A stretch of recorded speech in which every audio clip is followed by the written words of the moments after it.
at every break, which, well, like, maybe we'd be based at one particular beach, but at every break. Point Break swept people off their feet while concurrently blowing their minds. It left a trailblazer that even after many years, critics and lovers alike continued to sing its praises. However, as captivating as it was, there are hidden facts no one told you about. Brace yourself, and let's go on a ride as we unveil 20 facts you didn't know about Point Break. Number 1. The foundation of the original screenplay. I'm Peter Iliff, and I got into the Writers Guild of America in '87 when I... Movie producers and directors have to be the most hard-working personalities during a typical movie shoot, usually because of how they have to brainstorm just to come up with something relevant. Did you know that Point Break was the result of a diverse brainstorming process that took place behind the scenes? The idea of the movie that we all celebrate today was a direct product of co-producer Rick King, who has a story credit. Rick was just having a good time when he stumbled upon an article that changed the trajectory of his thinking. He read an article in LA Weekly about Los Angeles being the robbery capital of America and pondered on it. At the time, Peter Iliff was tasked with crafting a captivating story for the screenplay, and not just that, one that would do justice to the intentions indeed. Before this, he was given credit for writing the screenplay of the sci-fi skate classic Prayer of the Roller Boys 1990, and when the opportunity arrived for Point Break, he was also going to take a shot. However, Rick King did a perfect job and pitched the film with Tom Cruise as a notable figure in the FBI. Iliff was only given a credit of $6,000 for writing the screenplay. Even though he had to work as a waiter during the day while writing the story at night, it still didn't change the fact that he had to leverage Rick King's idea. Although he retained sole writing credits, he was just one of the many producers who contributed to the screenplay's development, alongside James Cameron and Kathryn Bigelow, who also had a hand in it. The duo was more than an inspiration in directing the movie. Their impact is still felt years later. Their expertise and experience re-engineered the story to suit the intended purpose. And to be honest, the power couple always meant business. Number 2. The two lead characters' relationship blowed the mind of Kathryn Bigelow. We actually started shooting not even a year from now. It's February 29th, so It hasn't even been a year. But we were... A movie set comes with several unexpected happenings, and even if you think you know it all, you will be shocked at your findings as the movie progresses. The movie Point Break was filled with unexpected moments, and to be honest, Bigelow played a part in one of them. Bigelow, who played an active role as a director in the movie, got involved in some surprises which made her appreciate the kind of person he was. Bigelow and James Cameron, who were a power couple in Hollywood at the time, stumbled upon the script of Point Break but soon transformed it into amazing content. When Bigelow came across the leads, she was thrown off balance because their relationship was a perfect balance for what they intended. She had to confess with timely words, saying, "It's a little more complicated when your good guy is seduced by the darkness inside him, and your villain is no villain whatsoever. He's more of an anti-hero." This gave her the motivation she needed, and every scene for her was a roller coaster. Though this was Cameron's first executive producer credit, his alignment with Bigelow was a dream come true, even though he was making Terminator 2 Judgment Day 1991 at the time. He described being married to another filmmaker as something he had always wanted, and it did him much better than he had expected. Here's what he had to say. "I had to look at every foot of her dailies on Point Break, and she had to look at every foot of mine on Terminator 2. We see things the same way a lot, and differently a lot, which is nice because you can learn from that. Not often in movies do we see two lead characters having a quality relationship, but Point Break was an exception. In an industry where hate and malice often lurk behind the scenes, it is nearly impossible to reveal such a relationship. However, the movie managed to do so." Number 3. Keanu Reeves wasn't the only actor who auditioned for the role of Utah. Point Break, which is just such a fantastic, a lot of stunts in that. I mean, that was an intense stunt movie, right? Yeah, I mean, that was actually probably... For every movie, certain roles demand professionalism. As such, producers and directors are more careful in choosing actors, especially when those who come for auditions are top actors in their respective fields. Did you know that Keanu Reeves wasn't the only actor who auditioned for the role of Utah? There was fierce competition in choosing who would play the role, and producers didn't find it amusing. Every effort was made to land the most suitable candidate. Actors like Charlie Sheen, Johnny Depp, Willem Dafoe, Val Kilmer, and Matthew Broderick auditioned until a decision was finally made. Among the actors, Keanu was selected due to his charisma, professionalism, and style. Bigelow even had her reservations about him, and it was nothing but fantastic. She insisted that Reeves was the best candidate, even though Swayze himself auditioned for the part. Bigelow had a vision and saw that, with Keanu Reeves as the cast, the movie would top the box office and generate the kind of worldwide appreciation it was intended to. Even though the studio wasn't particularly keen on Reeves based on the roles he played in films like River's Edge and Dangerous Liaisons, Bigelow wasn't going to change her mind. Eventually, Reeves was cast for the role, and his critics couldn't help but swallow their words. Reeves made a spectacular performance, and it was everything they were expecting. They were blown off their feet, and when they saw him in action, they regretted every one of their words. Number 4. Different titles that were mostly preferred came on board. Hell, I don't know. They think there's some kind of death squad around here. What's their program? Brains are wired wrong, and they're into some bad shit. In a movie like this, one would expect that the title would be a one-time decision. However, contrary to what many thought, the producers spent a considerable amount of time coming up with a title that befits the movie. It even reached a point where there was a slight disagreement between producers and actors. Shortly after Keanu Reeves was cast in the lead role of Johnny Utah, the studio considered changing the film's title to Johnny Utah, but that idea was quickly abandoned. Then, another option was considered to name it Riders on the Storm, but after much deliberation, it too was dropped because it was the exact title of a Doors song and would likely confuse cinema-goers. Their deliberations continued for a while until a mutual agreement was reached to name the movie Point Break. This agreement was reached near the end of the shoot, following the resolution of several confusions. Point break is a surfing term for a wave that breaks on a piece of land extending from the coastline. The new name was The Real Deal, and it was seamlessly integrated into the story in a way that others weren't. Number 5. The cast couldn't stop showering praise on their director. To the world.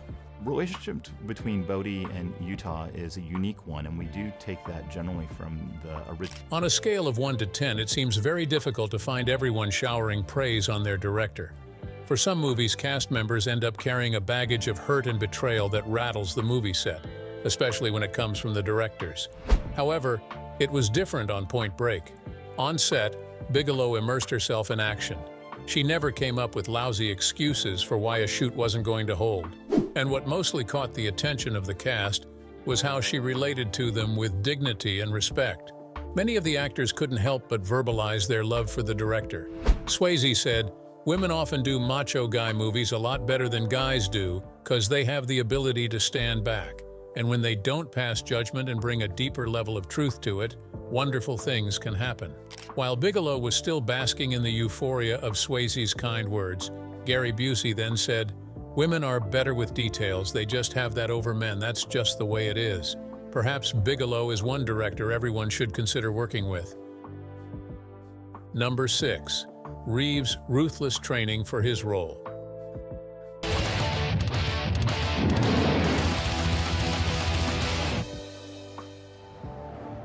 Not every movie comes with an easy flow of roles. Some of them are quite tasking. And in Point Break, most of the scenes were a combination of skill and intelligence. Before Reeves could deliver a perfect performance in the movie as we know it today, he had to undergo some training that even some of his contemporaries wouldn't dare try if they were on that platform. Remember that the character's name was based on legendary NFL quarterback Joe Montana. Because he needed to be at his best for that role, UCLA coach Rock Neuheisel trained Reeves on how to throw the ball. The training was met with stiff opposition as Reeves couldn't complete any pass, which meant there was no possibility of Utah launching the ball during the beach game. They tried their best until they settled for something else. FBI Special Agent William Rader also trained Reeves. It was something Reeves looked forward to, as their conversations often ended with him receiving some of the FBI's inside methods. Unfortunately, none of his efforts were recognized in the movie, and here is what he later said: "None of those pointers came within a million miles of the finished film." He also stated that Point Break is one of the dumbest bank robbery movies ever made. Number 7, a risky skydive made by Swayze. Well, Patrick, a couple of Texans sitting here talking about our favorite subject, horses, and yours are doing great. Yeah, it's really great. Just came from the Egyptians. Real movie stunts are not something one would want to joke about, as they have, countless times, ended in tragedy. But on the flip side, Point Break had a scene that was quite risky, yet the actor involved pulled through. Are you aware that Swayze had to undergo a real skydive just so a particular scene could portray a real point? The studio was concerned about Swayze's diving activities for insurance reasons, as a single miscalculated step could jeopardize the entire movie's prospects. So, to be on the safe side, they made him a deal. Don't do any unscheduled dives and we will film you for a real scene later in the film. This wasn't easy for him to accept at first, but after thorough scrutiny, they decided to give it a try. In keeping with their word, the final jump in the film saw Swayze free fall from the plane. The action was caught on camera in one shot while Swayze tipped off with his favorite line, "Adios, amigo." It was so dramatic that some of the actors had something to say about it. Reeves said, "He did the flips and fell to the ground, and he did it with an open heart. He was a beautiful person, an artist." Patrick, on the other hand, made it known that it wasn't as easy as many thought. He just wanted to experience life, and for his work, he wanted to take the opportunity of the film, and it gave him that sense. Number 8, a rock star was a notable name in the cast. Nope. That would be a waste of time. We're just gonna... From the trailer of Point Break, you could tell the movie was in for surprises. Rock stars often struggle when it comes to acting, but how this rock star felt comfortable plowing in a niche other than his own is astonishing. His composure was out of this world when he held down that scene. In the movie, one of the Nazi surfers, Tone, is played by Anthony Kiedis, the lead singer of the Red Hot Chili Peppers. At the time, he was following in the footsteps of his dad, who had played a significant role in Lethal Weapon 1987, 4 years prior. Kiedis was also seen in a smaller role in a movie, but he never followed the due process that other actors went through. The second unit director and stunt coordinator, Glenn Wilder, conducted fight training with the actors because Bigelow was particularly keen on having much of the action in the film performed by stuntmen. Kiedis was the only one who was exempted and who skipped training. No wonder he was wiped out first. Well, this still shows that rock stars aren't too inclined toward the acting aspect, but just want to flow with the mic ceaselessly. Therein lies their strength. If you can beat them there, then you are indeed a villain. Number 9, Patrick Swayze injured himself on set. Death, maybe we will have a chance to communicate to those people that we love, and that you take the love with you when you die. Sometimes even the most careful person could fall off guard and get himself injured badly. Nobody plans for injuries, but when they happen, life continues, and that was the case for Patrick Swayze. Before Swayze undertook the part of Bodhi, there was a stiff competition between him and Michael Biehn, but in the end, he became the director's choice. Little did he know that he was going to face an uncomfortable circumstance that would hit him hard. He was a big name at the time, having made a difference with his roles in movies like Dirty Dancing 1987 and Roadhouse 1989. The expectations of viewers were high, and he didn't want to let them down. Although he had tested for the role of Utah, his composition was a bit more in Bodhi, so he went along with it. His spiritual and philosophical inclinations were deeply ingrained in his character, making him a perfect fit. But while he was taking an adventure during the shoot, he injured himself to the extent that it almost ended his role in the movie. He cracked 4 ribs and had a swollen knee to the extent that fluid had to be drained from his knee.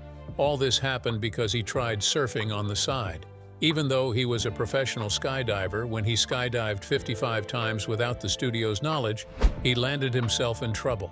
One time, he had to rope Gary Busey into his unnecessary stunts, and trust me, it didn't go down well. Number 10. The ex-presidents, just like it seemed, weren't all professionals. Back away from the cars! Hands on your head now! Everybody out there! For a while, many wondered how some of the actors who played phenomenal roles in Point Break managed to do exceptionally well, yet remained largely unknown. Even though many tried to dig deeper to find out who they truly were, none got an authentic answer. But just to let you know, not all the ex-presidents were professionals. Though they knew how to combine words with action, they didn't enroll in any acting courses or become certified actors. They just seized the opportunity and boom, they hit it off. The ex-presidents in the film were Patrick Swayze, James LeGros, Bodhi Christopher, and John Philbin. Taking a good look at their roles, you might think they had undergone some series of training, but that's not the case. It was all chance work that gave them leverage. Only Christopher and Philbin were real surfers who did some acting on the side to fund their passion. This was commendable as well because it was a nice reflection of their characters. Number 11. The epic chase was a timely creativity of Bigelow.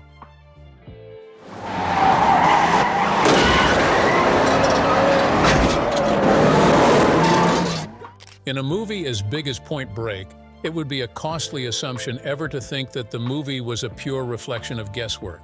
Not at all. It was a true reflection of creativity, teamwork, and commitment. The epic chase in the movie, which aroused so much interest, was one of the creative elements that director Bigelow brought to the scene. How she thought about it didn't wow the actors much more than the outcome did. Bigelow filmed that epic scene with what she described as a pogo cam.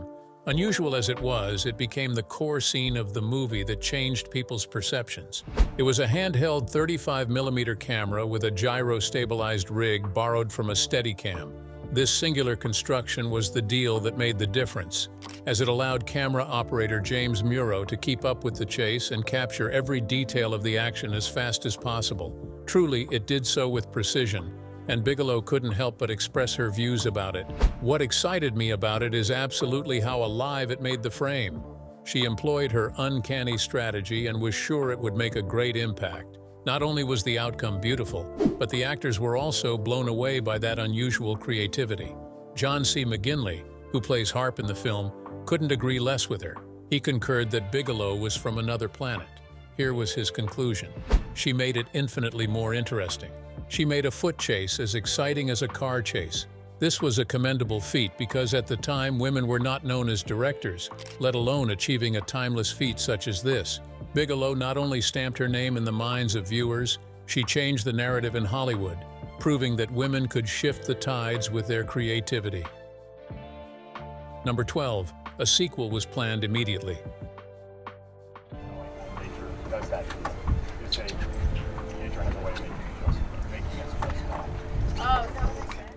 Did you know that even the best movies, which later became worldwide sensations, often didn't do as much during their debut as many thought? Their impact often left people wondering and asking questions about why it happened, only to receive a reply later that one shouldn't judge a movie's success by its first few months, but rather wait until the year has elapsed. Before Point Break became a reality on TV screens, right under its nose, a sequel was planned. Even though it wasn't released immediately, it said a great deal about the confidence in the movie. A script was written and pre-production started, but due to several contingencies ravaging the scene at the time, it remained unreleased. Due to its poor performance at the box office, the plans were completely scrapped. Although it was discarded, a second chance was possible if it did well. The revenue it made at the time was nothing to write home about, as it returned only $83 million from a budget of $23 million. From the onset, it faced stiff competition from James Cameron's Terminator 2, which was released the week before Point Break hit cinemas. But just as it is said, you don't know a bad business day just from the morning hours. It outperformed its stiff competitor. To everyone's surprise, it went on to gross about $500 million, creating a record as the highest-grossing film that year. It seemed impossible at first, but out of the blue it ran faster than even a cheetah. Bigelow, on the other hand, had the last laugh because she beat her former husband and clung to the title that he had been longing for too long. She beat him and collected the title of Best Director Oscar in 2009 after humbling him for The Hurt Locker in 2008. Number 13. Swayze was unavoidably absent during the filming of the foot chase. Adios, amigo!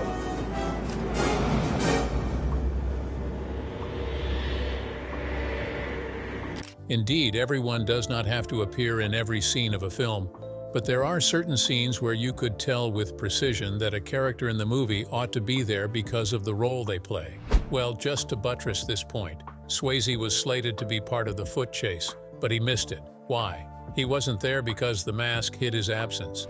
At the time, he was in Europe promoting Ghost 1990, so the scene was shot with his stunt double, Scott Wilder. Surprisingly, right? Anything is possible in a typical movie like this. Swayze was kept in the dark about the scene until he saw footage of it at the premiere, and he was disappointed. He made a comment that was appalling to hear.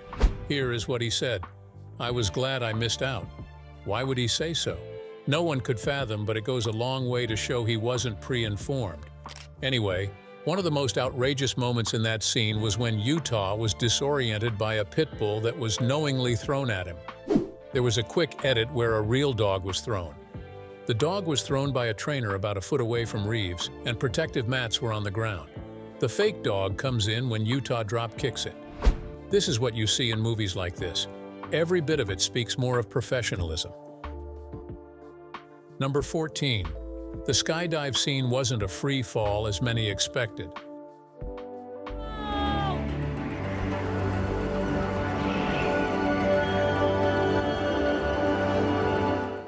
Stunts are normal on a movie set, and even if you weren't told, you wouldn't detect what is real or not. Sometimes the scenes you see in a movie are not as real as they are portrayed. Safety measures are employed, and the only way to come up with something genuine is to engineer a stunt. While watching the movie, you might think that the actors themselves did the dive, or at least it appeared that way. But do you know it was the exact opposite of what you may have seen? Like you weren't told, the utter display of that scene was a stunt in which 4 of the people who did skydiving were hooked up to a crane rig, which was about 10 feet from the ground. In the composition, a telescopic arm joined in the process, preventing them from making a total fall. While that was happening, an industrial fan was doing its part beneath them to achieve the desired effect. Additionally, the cameramen were all connected to the crane, allowing them to take shots as they slowly descended. Thus, what was displayed wasn't actual diving. It was all makeup to create a desired scene, and honestly, it worked. That scene became a turning point in the movie, and even after many years, viewers continued to discuss it. Number 15. A surfing legend doubled for Swayze. I think there's some kind of death squad around here. What's their program? Brains are wired wrong, and they're into some bad shit. Like what? Illegal shit? Surfing isn't an easy job that one can do without rigorous training to become a professional. Otherwise, there will be some sort of casualty. When the need for an extra surfer arose on the set, it was obvious that no one could have done it better. Surfing maestro Derek Derner acted as Swayze's double in the Bells Beach scene. It was a perfect shot that resonated with many viewers, and if possible, some would have wanted more scenes in that location. Derner said, "Patrick Swayze called me and said, 'I need you to dive for me.' I said, 'I don't dive for anybody, man.' He's like, 'No, come on, I really need you to dive for me.'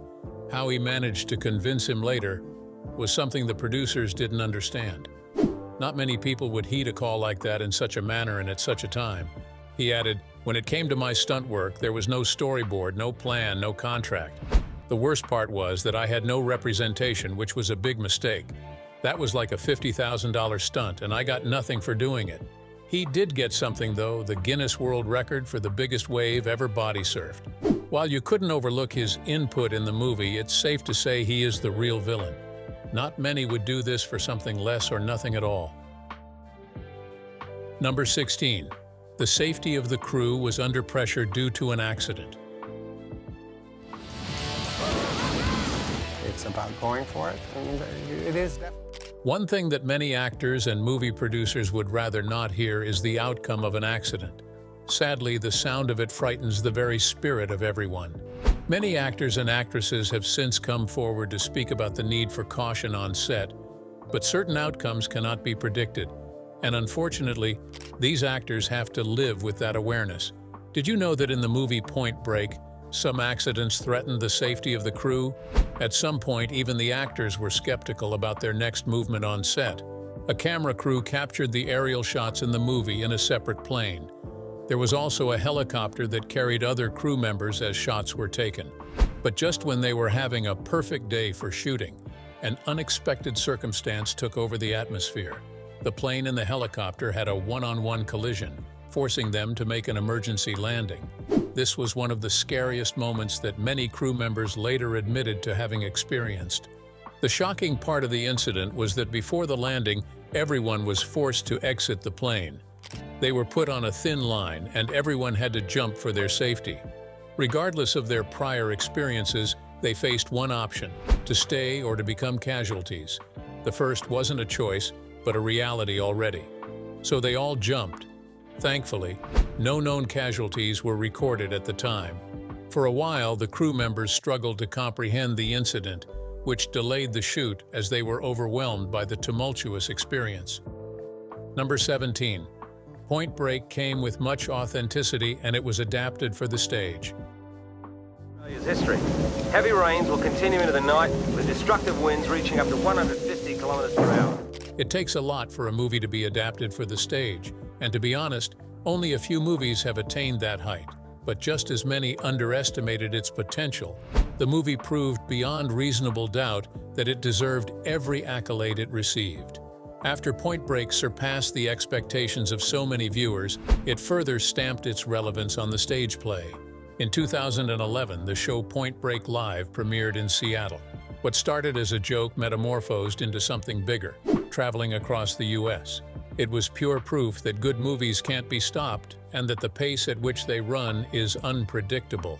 The show, which resonated deeply with everyone, placed its tongue firmly in cheek, with the role of Johnny Utah going to a different audience member for each show, decided at random on the night. They read their lines through cue cards throughout, a no-doubt reflection of Reeves' stiff-line delivery. The most interesting part about it is that the audience enjoys every session of it, and if they had their way, the show would run concurrently, non-stop.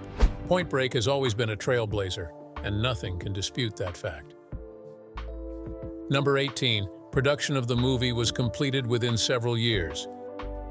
The fish will be picking you out of the coral. All time out, stroll on into the beach if you don't like the way things are going. Every movie has a stipulated time required for a particular shoot. According to professional guidelines, these must be followed unless otherwise stated. This is because the financial constraints and involvement in making a movie cannot extend beyond the year stipulated for the shoot. Otherwise, there will be makeshift solutions or perhaps improvisations that wouldn't be welcome in the film. However, the time allocated for the production of Point Break was surpassed due to many unforeseen reasons. Initially, the movie was slated to go into production in 1987 with Ridley Scott. Hopeful as it was, everything fell apart at the midpoint.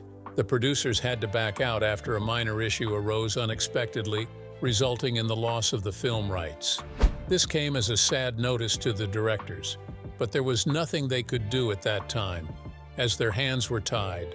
However, 4 years later, it was picked up again when power couple James Cameron and his ex-wife Kathryn Bigelow were looking for projects to direct. When they stumbled upon that project, it was everything they wanted. And before anyone could say a word, the cameras were rolling. Well, no one would have heard about Point Break if not for Kathryn Bigelow and James Cameron. They deserve some flowers for putting together an amazing piece. Number 19. Patrick Swayze and Keanu Reeves had always been longtime buddies. Sight and sound and, blind me and, give me some kind of experience, but there's no story, no heart, no anything. Nothing beats meeting a lifelong friend on a movie set after many years. And if, according to the script, both pals would cross paths, the chemistry would be an unforgettable experience, even in the scenes they play. To cut a long story short, did you know that Patrick Swayze and Keanu Reeves were longtime friends even before they were cast in the movie? Well, the duo didn't meet in Point Break for the first time. There is a history that both of them share. The duo first met on the set of the hockey drama Youngblood in 1987, where they played significant roles. That was also Reeves' first studio appearance. In the drama, they connected more deeply, and every time they were seen together, it was a roller coaster ride. Luck shone on them again in 1991 when they were cast in Point Break. And for the duo, it wasn't just an avenue for professional growth, but also an opportunity to strengthen their bond. What else can we say? Keanu Reeves and Patrick Swayze's combo made the movie an unforgettable experience. Number 20. The final sequence of Point Break was not shot at Bells Beach, Australia, but at Waimea Bay.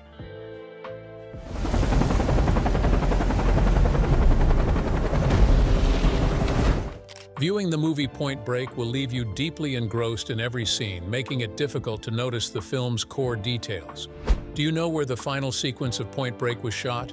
To save you time, your guess will be wrong if not guided. The last sequence of the movie, which is many people's favorite, was shot at Waimea Bay on the north shore of Oahu. Although most of the scenes were initially shot at Bells Beach, a last-minute change was made to accommodate the director's vision. Even the actors were initially confused when they first arrived on set, but after the shoot, they couldn't have been more grateful for filming in that location. Waimea Bay, a land filled with a broad expanse, made the role worthwhile, and when the shoot began, every shot was perfect. Kathryn Bigelow knew how to manipulate her way through originality, and each time she did, one could be assured that it would be amazing. Choosing a suitable location for a movie isn't as easy as it seems. However, Bigelow had to pull all the strings to get what she wanted, and within a short while, everything became clear. It takes a woman with foresight to see beyond the current situation and strive for something that will make a difference. Bigelow is a genius any day, any time. Point Break doesn't stand alone as an ordinary film, but as one that has helped shape the film industry. Even after many years, every scene feels as if it were shot today. Which of these facts blew your mind the most, and why was that so? Let's hear your thoughts in the comments, and don't forget to hit the like and subscribe buttons, as there is lots of amazing content waiting for you.